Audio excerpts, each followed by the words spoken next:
Bom dia, boa tarde, boa noite, boa madrugada. Sou a Jocelyn do canal do YouTube Evolução e Conhecimento e vamos dar sequência aos nossos vídeos sobre o poder da imaginação. Esse é o vídeo 3 e vamos falar sobre a área espiritual, né? E o que é a área espiritual? Digamos, quando a gente fala Espírito Santo, né? Espírito Santo de Deus significa as virtudes, as coisas boas, né? As ações benéficas, por exemplo, né?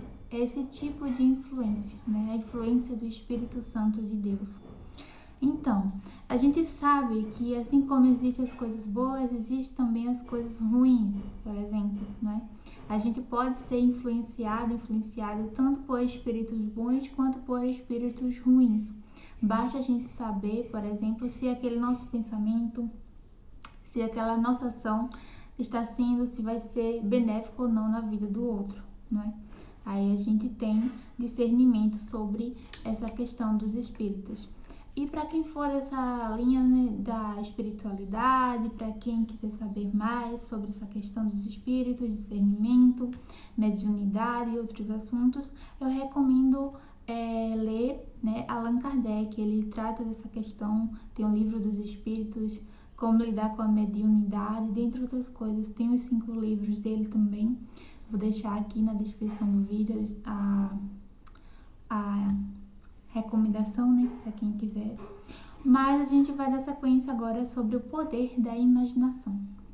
Então vamos tratar agora sobre o sentido espiritual, né? Como que a gente é influenciado, por exemplo, se a gente não se dá conta, por outras pessoas, né? Conforme os pensamentos dessas próprias pessoas, conforme os hábitos também dessas pessoas e da gente mesmo, conforme nossos hábitos, os nossos pensamentos, né? Por exemplo, a gente necessita fazer a limpeza dos maus hábitos. Se a gente quer ter consequências positivas na nossa vida, a gente precisa fazer essa limpeza dos maus hábitos. E nós sabemos quais são, por exemplo, quando a gente tem essa questão, né, do vício, né? Por exemplo, vício em cigarro, vício na promiscuidade, vício em bebida, por exemplo, andar em mais companhias. A gente sabe quando alguém faz bem pra gente, quando alguém influencia nós a sermos pessoas boas, mas, digamos, andar no caminho do bem, não é? A gente sabe quando é de verdade isso.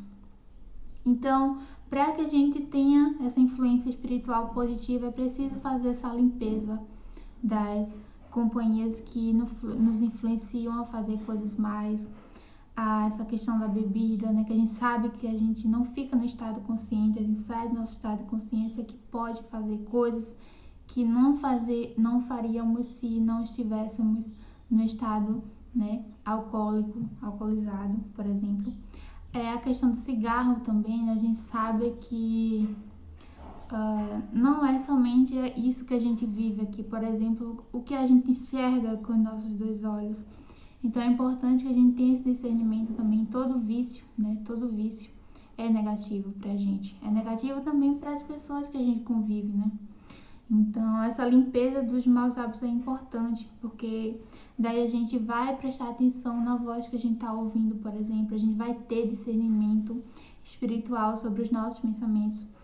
Para quem acredita nessa questão da mediunidade, nós podemos ser, por exemplo, instruídos por mestres, por exemplo, mestres da espiritualidade, mas que visam fazer o bem, né? Quando a gente está fazendo bem, as boas obras, a gente pode ter inspirações, né? Pensamentos altruístas, né? Frases, insights, ideias, coisas boas que vão influenciar na vida do outro positivamente. Então, é também uma técnica para a gente ter sucesso, porque quando a gente tem um espírito calmo, né, quando a gente tem uma alma leve, a gente consegue também demonstrar isso em realidade no nosso dia a dia. E outra coisa que é muito importante também sobre essa questão da imaginação, né, porque a gente está lidando com algo que a gente não está vendo, né, no material, no concreto. Mas tudo acontece através da imaginação, né? Se a gente imagina coisas boas, aquelas coisas a gente vão se encadeando ações, né? Que o pensamento é como uma linguagem universal, né? O Deus universal. Então ele nos ouve, né? Deus, ele é onisciente, onipresente, onipotente. Então a gente entende essa linguagem dele, essa linguagem de amor justamente através disso. Tudo aquilo que a gente foca, aquilo vai expandindo, aquilo vai se transformando em realidade. E se a gente refletir sobre o nosso passado, sobre o nosso presente, a gente vai entender porque nós estamos vivenciando isso, né, na nossa vida, no aqui e agora. Porque isso decorreu de pensamentos passados, ações passadas. Igualmente a nossa imaginação, o poder de co-criar, o poder do aqui e agora também. A gente imaginar coisas boas para nossa vida, né? E a fé, ela é um atributo essencial para tudo isso, né? Porque, por exemplo, a gente tem a energia elétrica, daí a gente imagina como que tudo isso acontece, né? A gente imagina como que tudo isso acontece. A gente tem o Wi-Fi, por exemplo, né? A gente tem a rede de conexão da internet. E a gente pensa também como que tudo isso acontece, por exemplo. Toda essa tecnologia, de onde tudo isso vem? Se não da cocriação da própria imaginação, né? Quando a gente imagina a ciência, enquanto os inventores, né, os cientistas que descobriram, que criaram coisas, né? Como que eles conseguiram fazer tudo isso, né? Justamente através dessa influência das ideias, o mundo das ideias, o mundo da imaginação. Até o Einstein mesmo, ele falava justamente sobre o poder que tem a nossa imaginação, né? E no vídeo 1, a gente indicou aqui 2 livros importantes também, para que a gente faça essa caminhada, né? Conjunta aqui sobre o poder da imaginação. Então, quem ainda não assistiu o vídeo 1 e o vídeo 2, não perde, tá certo? O vídeo 2 fala sobre outra área da nossa vida muito importante e essencial no poder da imaginação, né? E a fé, ela é essencial, é importante a gente acreditar, né? É importante. E até o nosso próximo vídeo.